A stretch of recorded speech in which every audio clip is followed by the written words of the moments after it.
Hello, hello, hello, and welcome. This is Beverly Fells Jones, the Silver Fox of Consciousness, and welcome to this video.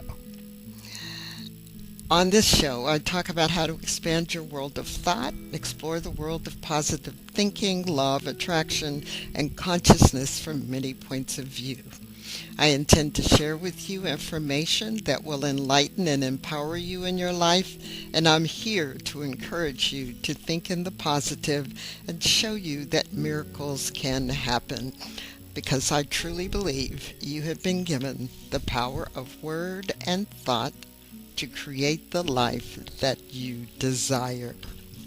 All right, so we are now on part 2 from Catherine Ponder's book, The Prosperity Secrets of the Ages, Chapter 4, Your Gateway to Successful Living. If you haven't listened to part 1, I recommend that you click on the playlist for Catherine Ponder and look for part 1 to Your Gateway to Successful Living. So part 2. Now, we ended up talking about a businessman's success formula and the fact that he said there is only one presence and one power in my life, God the Good. So we're going to start with the next section, which is evil is undeveloped good. You know, when I think about this, I go, really? She says, the fall of man, which caused Adam and Eve to leave Eden, symbolizes the fall of man's thinking from the constant thought of good. If they had held to the thought of good only, they would have remained in Eden. We still experience the fall of man when we stumble on the mixed idea of good and evil. All right. When you are tempted to misuse your power of choice and become upset by appearances of evil in your world, remember that what appears to be evil is only undeveloped good. You know, that's kind of a hard concept to think about and say, you know, you see people doing evil things or wars and all that kind of stuff, and it's like undeveloped good. So let's go on and see how she develops it. If you will begin to dwell on the thought of good right in the midst of evil appearances, you will develop the good and bring it forth. The troublesome situation will fade away. Declare, my good is at hand and quickly appears now. Decree for others, your good is at hand and quickly appears now. For yourself and others involved, decree, our good is at hand and quickly appears now.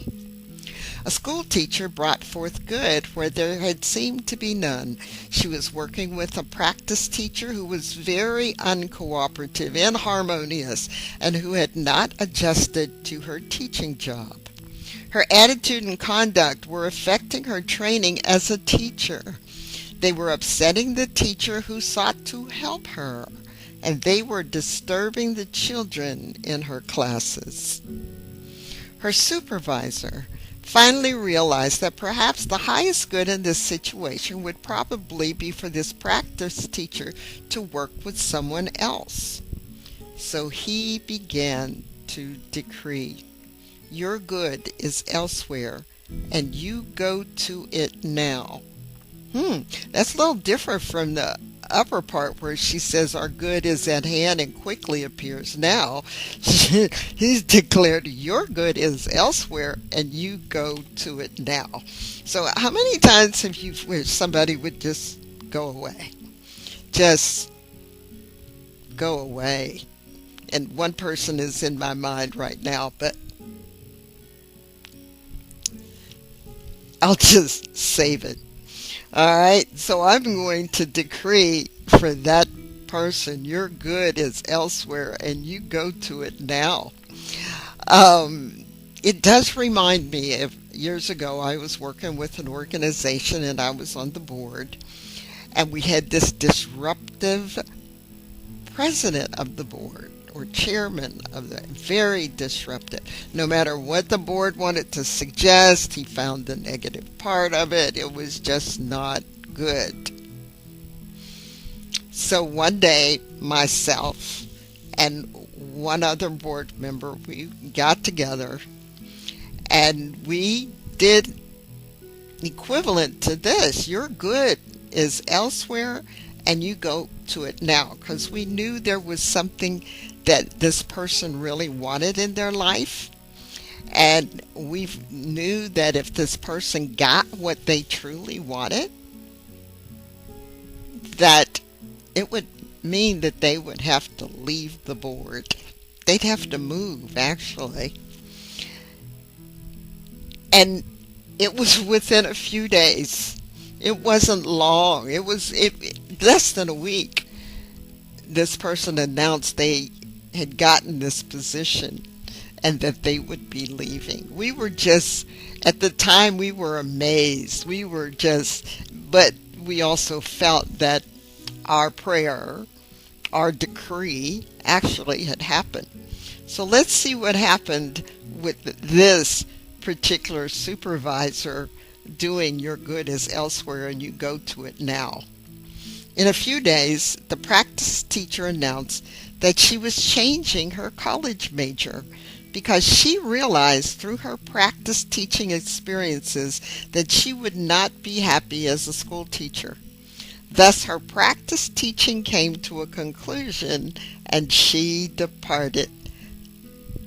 Folks, this works. Now, you have to be positive.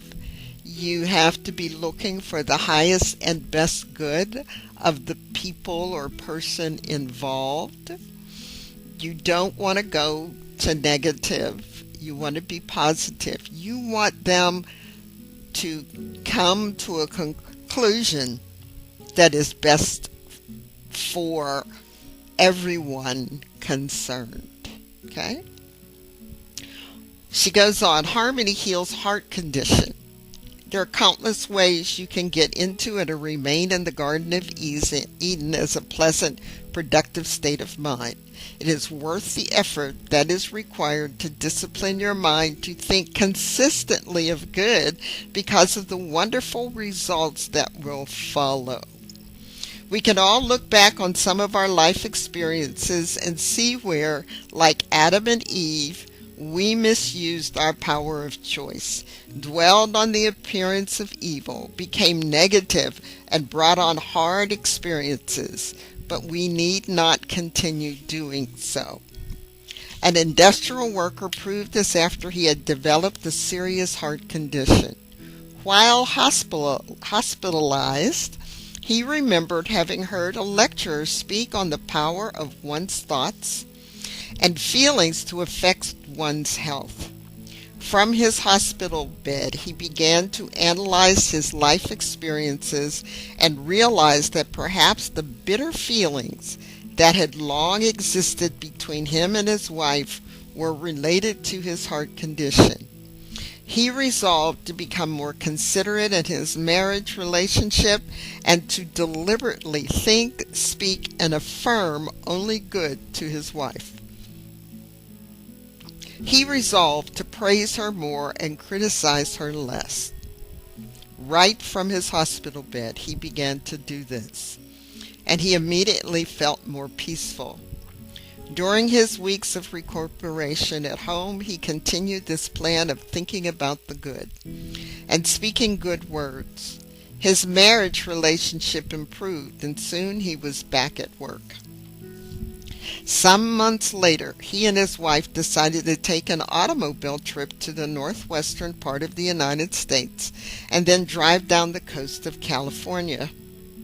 On leaving Seattle, an old point of grievance was mentioned, and he and his wife began arguing again, as they had often done before his heart attack. By the time they reached San Francisco, he had to be hospitalized again for another heart attack. From this experience, they both learned the power that one's thoughts, words, and feelings have to kill or to cure. They resolved to think, know, see, and state only the good about each other. They had learned, as Solomon wrote, that the tongue of the wise is health, and that comes from Proverbs 12:18. This man is again enjoying good health, which came quickly after he and his wife established pleasant, harmonious state of mind. So what's bothering you these days? What kinds of things irritate you? And what are their origin? Are you saying things inadvertently, like pain in the whatever, and you happen to have those kind of pains? Are you divisive, argumentative, or are you around someone who is? Is there a way that you can calm that atmosphere? Think about it. She goes on, you are radiant substance. You can get into a harmonious state of mind, which helps produce good health, by speaking of your body only in good terms. Indeed, you should praise your body as good.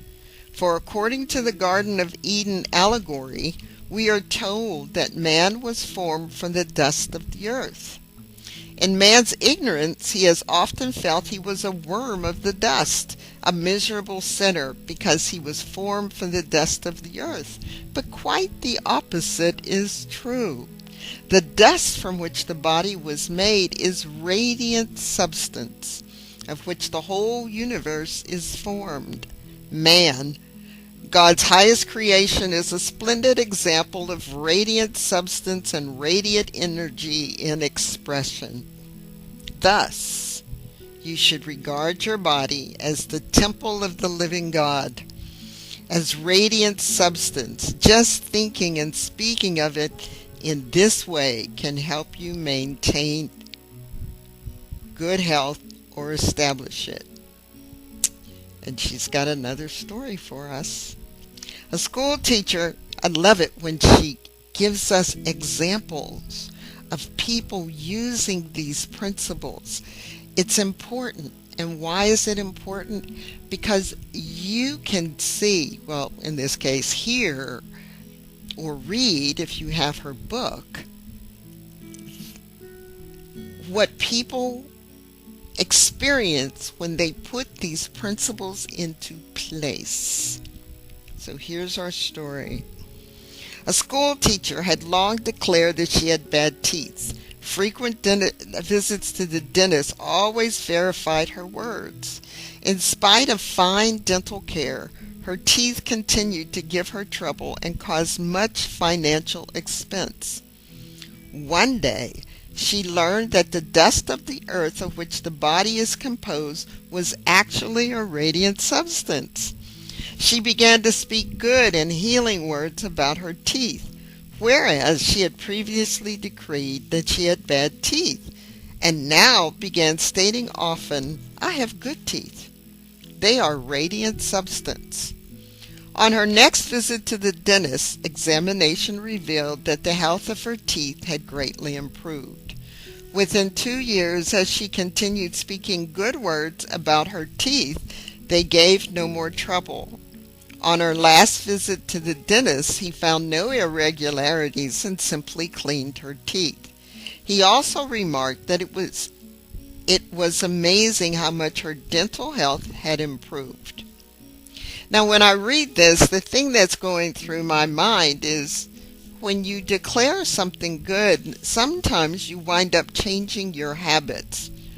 In my mind, this is my own personal opinion, did she change her habits toward taking care of herself and her teeth? When I made a decision that something was good, that I was healthy and I was this, well, the next thing I made sure is that I started doing things that would enhance that health. So maybe she started brushing twice a day. Maybe she stopped eating candy and sugars and things that are destructive to your body as well as to your teeth. I don't know. I'm just making an observation. But your words can heal. A nurse who realized through her spiritual study and through her nursing experience the power of thoughts and words upon one's health had occasion to prove it when her teenage son became very ill with a dread disease. Upon being hospitalized, he was placed in a room with 2 other patients, neither of whom were expected to live. In this depressed atmosphere, he continued to grow weaker in spite of receiving the finest medical treatment. His mother daily spoke words of life and health to him, but he did not respond.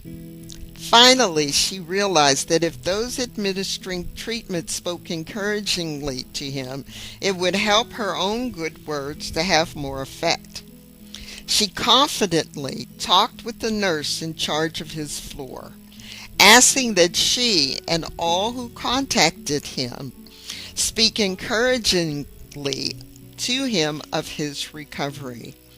The nurse replied, "I will be glad to see that this is done, though I cannot see how it can help your son. He's getting weaker every day." The mother replied, "I am also a nurse, and I have seen many patients recovered who were supposed to be dying after someone began firmly encouraging them to live." Soon, a nurse's aide, following instructions, said to this woman's son, "You are looking much better than you were yesterday. You are now on the road to recovery." Later, when an intern made his nightly check, he said the same thing. Immediately, this woman's son began to respond to these ideas of life and health. The very atmosphere in his hospital room changed from depression and death to hope and life. As his mother continued talking health to her son, he responded. Quietly, she said over and over to him, "You are on the road to recovery. You are getting better. You are getting stronger. You are getting well." She realized the wisdom of the proverb, "Pleasant words are as a honeycomb, sweet to the soul and health to the bones." This is from Proverbs 16:24. As she continued to speak simple, pleasant words to her son, the other 2 people in the room began to recover too. One man later told her that when she first began to speak the words of life and health to her son, he immediately began to silently repeat over those words for himself. Gradually, new hope for his own recovery came to him, although he knew he was expected to die. After he had completely recovered, he later told this woman's son, "Your mother not only talked you back to life, but her words gave me new life too.